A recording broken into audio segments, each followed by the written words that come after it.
kondisi pasca pemilu terlebih dahulu, Pak. Kita tahu bahwa banyak sektor yang pada saat ini berada di fase wait and see karena ada perpindahan pemerintahan ini. Kalau dari sektor properti sendiri seperti apa kondisinya, Pak? Industri properti sebetulnya sangat bersyukur dengan kondisi pemilu yang cukup aman. Siapapun yang akan menang, kita memang sangat mensyukuri karena pemilu berlangsung baik, aman, dan sampai hari ini pun kami sudah merasakan hal yang sangat kondusif.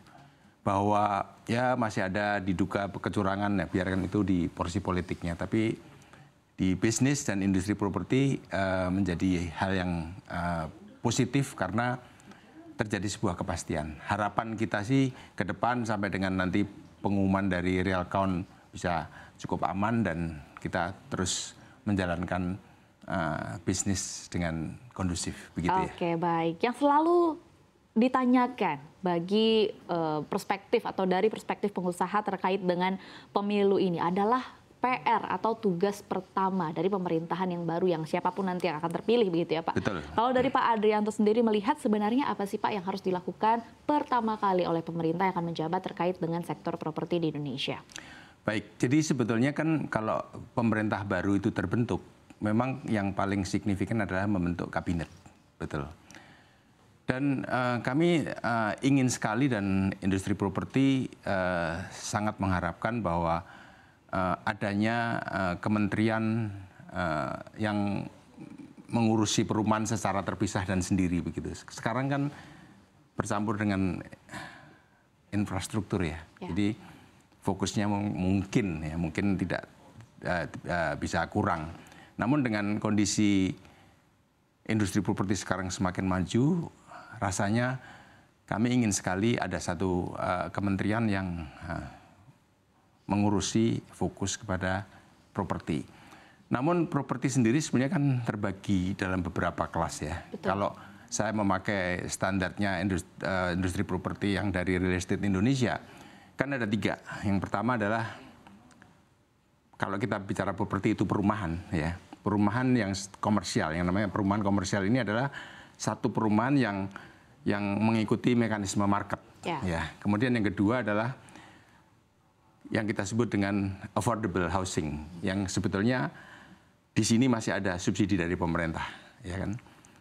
Berarti pemerintah sudah ikut ada di sini. Kemudian yang paling bawah adalah low cost housing yang memang full ada di pemerintah. Nah, justru sekarang pemerintah dengan kondisi kabinet yang sekarang ini, itu sebenarnya pemerintah masih fokus di 2. Yang komersial ini memang belum ada orang tuanya, begitu ceritanya. Nah, ini terkait sekali dengan pengembangan kawasan terpadu atau yang kita sebut dengan township. Pengembangan township itu memang memberikan satu kontribusi yang sangat signifikan. Walaupun memang kami menjual market-market dengan segmen kelas yang atas. Namun pembangunannya itu memberikan satu kontribusi yang positif terhadap pertumbuhan ekonomi. Jadi secara keseluruhan industri properti sebetulnya kalau mencakup 3 hal tadi, itu bisa memberikan bisa kita sebut sebagai lokomotif pertumbuhan ekonomi. Kenapa? Karena industri properti ini memberikan kontribusi PAD saat ini berdasarkan survei dari Kadin Indonesia bersama UI itu sudah mencapai 14,6%. Memberi kontribusi kepada PAD yang sebelumnya adalah sekitar 2,7. Pada saat 2,7 kami di Kadin juga sempat agak kaget ketika kita berbicara dengan BPS, ternyata memang mereka menghitung dari jual beli rumah saja. Ya. Padahal industri properti itu the whole. Dan juga terjadi di PDB begitu Pak? PDB-nya cuma 2,7, ya kan. Nah sekarang dengan 14,6 ini sebenarnya industri properti itu punya bisnis turunan itu sebanyak 185 item industri turunannya. Sehingga ketika industri properti itu maju, 185 ini juga akan ikut maju. Dan secara angka memang luar biasa ya. Industri properti itu bisa memberikan satu kontribusi pendapatan asli daerah di kabupaten atau kota itu sampai dengan 92 triliun. Which is itu sekitar 32% dari seluruh total PAD di kabupaten kota. Kemudian juga industri properti membuka lapangan pekerjaan sampai dengan hampir 14 juta lapangan pekerjaan. Dan pajak yang terkumpul itu sampai 185 triliun yang which is itu hampir 10% dari seluruh penerimaan pajak nasional. Jadi layak bahwa industri properti mendapat satu orang tua yang khusus, terutama yang segmen atas ya. Dan ini kita pernah mengusulkan melalui teman-teman dengan di Kadin dan di Apindo, itu kita ingin punya satu kementerian namanya Perumahan dan pengembangan perkotaan. Okay, ya. baik. Itu ini harapan kita, gitu kan. Sebuah statement yang menarik begitu dari perspektif pengusaha bahwa meminta sektor properti bisa dikatakan punya orang tua sendiri. Jadi jangan di bawah Kementerian PUPR yang digabungkan dengan infrastruktur lagi. Karena kontribusi kita terhadap pertumbuhan ekonomi secara nasional itu sangat signifikan. Angka 14,6% dari PDB itu sangat besar.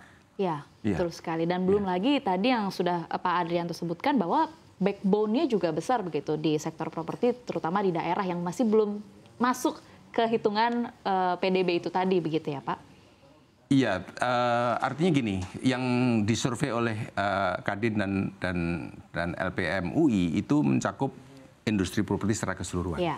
Ya. Oke, baik. Kalau kita bicara soal concern pemerintah pusat terkait dengan sektor properti, tadi mungkin ada perspektif dari Pak Adrianto bahwa kalau bisa ada kementeriannya sendiri. Tapi ada juga cara lain begitu Pak. Kita tahu bahwa pemerintah yang sebelumnya, ini Presiden Joko Widodo, ini memfokuskan sejumlah sektor dengan atau lewat yang namanya program PSN. Begitu, yang akan menjadi fokus pembangunan di masa pemerintahannya. Apakah kalau dari Pak Adrianto sendiri melihat bahwa memang sektor properti sudah saatnya untuk masuk ke dalam PSN? Saya rasa karena perumahan itu kan basic need ya. Dan kita tahu kan sandang, pangan, papan. Artinya papan perumahan itu menjadi sebuah basic need, kebutuhan yang sangat signifikan bagi rakyat Indonesia. Apalagi sekarang angka backlog perumahan itu masih hampir 10 juta.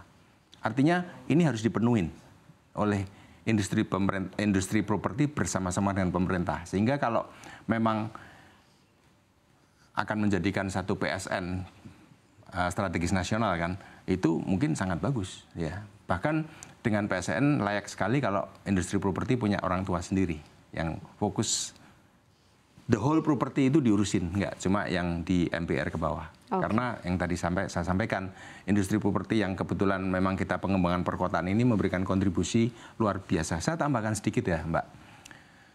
Tadi saya sampaikan angka-angka yang menunjukkan kontribusi pertumbuhan ekonomi. Tapi kalau secara kualitatif, industri properti yang fokus kepada pengembangan perkotaan tadi, itu memberikan satu infrastruktur, pembangunan infrastruktur yang dibangun dan diserahkan kepada pemerintah.